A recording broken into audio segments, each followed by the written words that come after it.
L'IRI és un centre de recerca que depèn del Consell Superior d'Investigacions Científiques i de la Universitat Politècnica. Un dels temes que ens interessa molt és com posar robots en entorns personals, com fer que els robots siguin eines que ajudin els nostres cuidadors, a les nostres persones grans, a fer coses del seu dia a dia de millor manera. El repte que vam llançar per a Stars era el fet de pensar com els robots es podien introduir en els entorns humans. Creiem que només des d'aquesta multidisciplinaritat, des d'aquesta visió complementària, doncs ens en sortirem de fer robots que facin coses útils, però també robots que siguin acceptats i que facin coses no només a nivell prosaic, sinó a nivell de que les persones els trobin agradables i útils al seu dia a dia.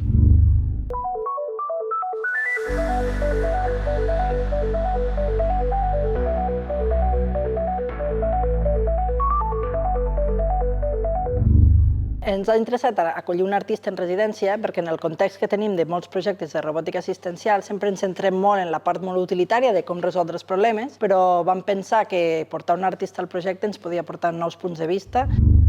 Dicen que la tasa de dependencia de las personas mayores en Cataluña pasará del 29% en 2021 al 44% en 2040. El repte que ells proposaven era com millorar l'acceptació social dels robots assistencials. I Sumoure el que planteja és quins són aquests agents i posem a tothom en conversa. Aquesta ha estat una mica la primera aproximació del projecte. ¿Y más allá de lo humano? Un robot, el sustituto perfecto del humano.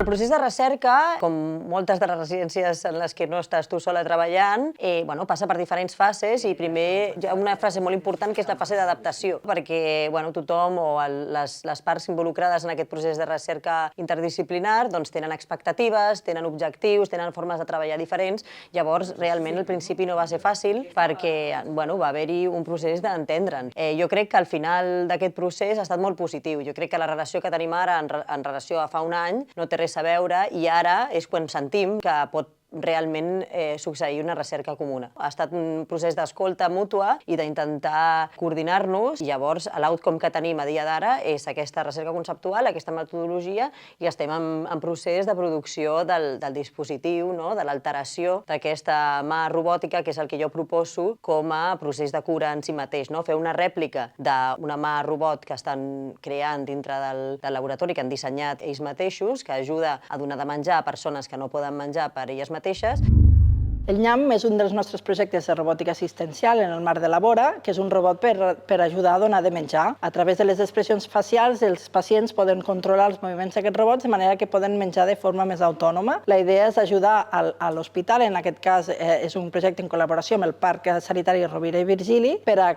facilitar el procés de donar de menjar.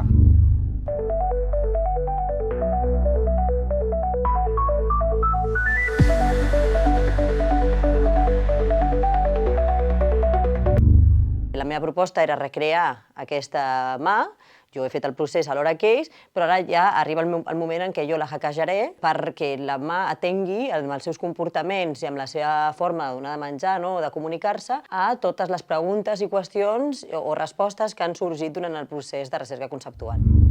L'experiència principal que m'ha portat com a artista és la de realment estar en un entorn, en un laboratori de desenvolupament tecnològic i veure realment què està succeint allà. Crec que dintre del món de l'art, ciència i tecnologia, venint des de l'art, no hem tingut oportunitat de que passin aquestes oportunitats en les que realment estàs al seu entorn. Quan entres al laboratori te n'adones que moltes coses, o molt de l'imaginari que està completament validat dintre del món artístic, potser no ho tenen tan clar dintre dels laboratoris.